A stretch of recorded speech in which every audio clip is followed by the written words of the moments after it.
Drejtoria e burgjeve ka njoftuar se të premten do të shoqërojë shtetasin Erion Veliaj, i burgosur i Durrësit me 13 akuza të rënda në SPAK, për të qenë në seancën gjyqësore në gjykatën administrative, në të cilën ai ka kërkuar pavlefshmërinë e emërimit të prokurorit Ols Dado në detyrë. Në fakt, këtu jemi përballë një konflikti të pastër interesi, sepse Erion Veliaj është i pandehur me 13 akuza në SPAK, akuza të cilat në fakt kanë shkuar në gjykatë dhe ka filluar çështja të shqyrtohet në themel. Erion Veliaj është i njëjti person i cili nuk shkon në gjykatën penale dhe shtyn seancat pambarimisht. Është i njëjti person që me avokatët e tij nuk pranon të ketë prezencë mediatike, ndërsa nesër do të shkojë në gjykatën administrative kundër prokurorit Ols Dado, ku ka përfshirë në mënyrë të pashembullt edhe Bashkinë e Tiranës. CNA-ja i ka quar një shkresë zyrtare Bashkisë së Tiranës në lidhje me këtë çështje, por ende nuk ka marrë përgjigje, duke shkelur ligjin, çështje për të cilën CNA-ja është drejtuar zyrtarisht institucioneve të tjera përgjegjëse. Erion Veliaj, për çfarë shkon në gjykatën administrative? Njeriu që ka 13 akuza të rënda penale, ku ka përfshirë 20 e kusurë persona në çështjen e tij,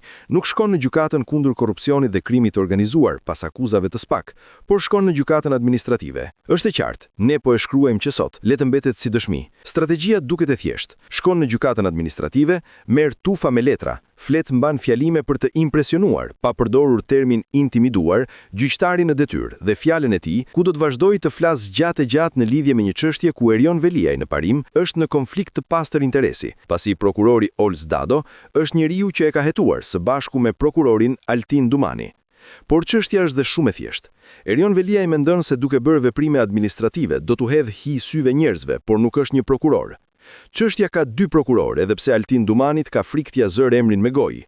Veliaj vazhdon ta trajtojë çështjen e tij penale, akuzat e rënda nga SPAK, si një propagandë fushate elektorale, çështje politike, kur në fakt është një hetim me një dosje mbi 60.000 faqe, që Erion Veliaj e ka në gjykatë prej 7 muajsh, që avokatët e tij kanë marrë dieni, që janë quar dhe dokumentet dhe është provuar jo vetëm nga përgjimet, por dhe nga veprimet e bëra në gjykatën kundër korrupsionit dhe krimit të organizuar, sa ai kërkon të krijojë skema për shtyrjen e gjyqeve dhe nuk paraqitet në gjykatë. Nga ana tjetër, CNA-ja nga burime zyrtare nga Drejtoria e Përgjithshme e Burgjeve mësoi se të premten Veliaj do shkojë në një çështje në gjykatën administrative.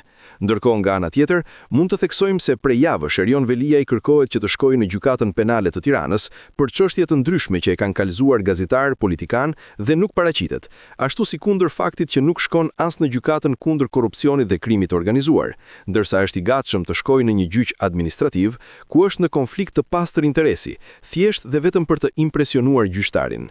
Do shkojë, do flas pa mbarim. Në fund do të shikojmë një skenar të një njeriu që kërkon të sillet si showman, ndërkohë që ka 13 akuza të rënda penale në gjykatën kundër korrupsionit dhe krimit të organizuar.